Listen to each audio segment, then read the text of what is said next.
నమస్తే ఐపీఎల్కి స్వాగతం. Indian political లీగ్లో ఇవాళ ఒక విశిష్ట అతిథిని మరోసారి పరిచయం చేయబోతున్నాం. వీరందరికీ నిజానికి సుపరిచితులు.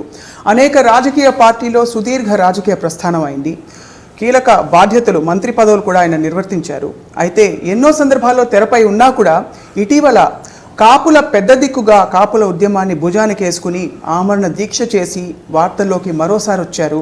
తన ముద్ర వేసుకున్నారు ముద్రగడ పద్మనాభం గారు. ఇవాల్టి మన ఐపీఎల్ గెస్ట్.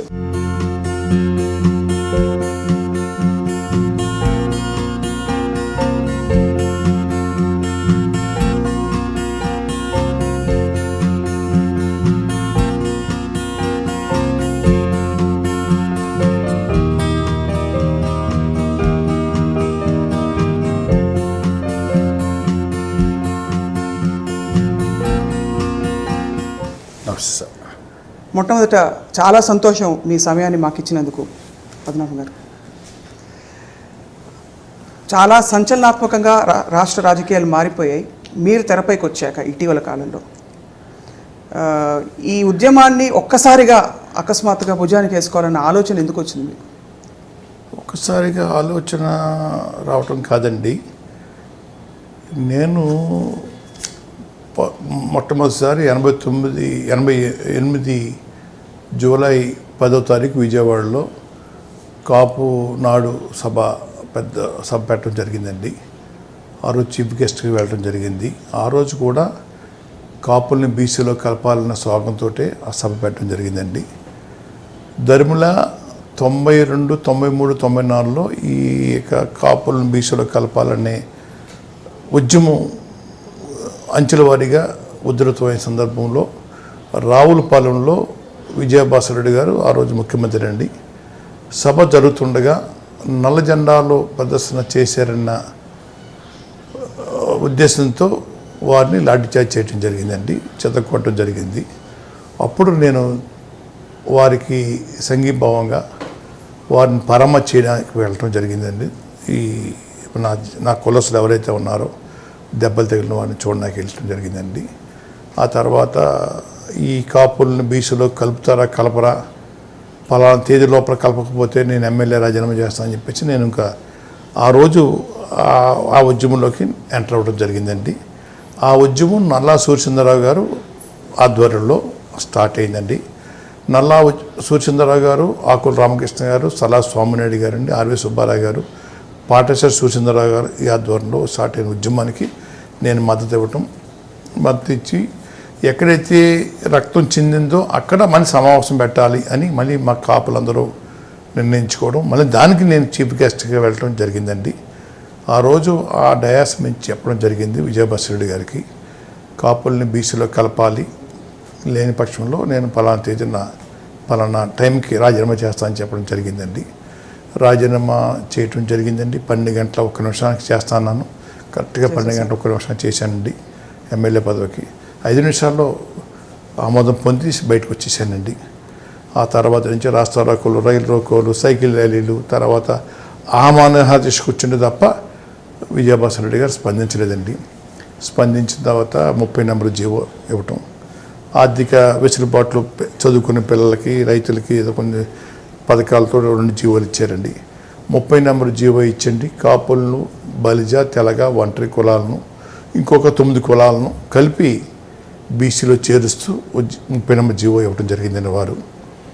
ఆ జీవో మీద అప్పీల్కి చంద్రబాబు నాయుడు గారే హైకోర్టులో వెళ్ళమని వారి శిష్య బృందానికి చెప్పడం, దాని మీద స్టే రావడం జరిగిందండి. దాని మీద 95లో ఇది స్టే వచ్చింది 94లో సార్. 95లో మళ్ళా ఫుల్ బెంచ్ విచారణ చేసి ఇది చట్టబద్ధంగా ఇచ్చిన జీవో, రాజ్యాంగబద్ధంగా ఇచ్చిన జీవో చెల్లుబాటు అవుతుందని చెప్పేసి తీర్పు ఇవ్వటం, వెంటనే దీనికి అమలు చేయడం కోసం చేయవలసిన కార్యక్రమాలు చేయమని ప్రభుత్వానికి ఆదేశాలు ఇవ్వడం జరిగిందండి. అయితే జీవో ఇచ్చిన టైంకి కాంగ్రెస్ పార్టీ విజయభాస్కర్ రెడ్డి గారు ఉన్నారండి.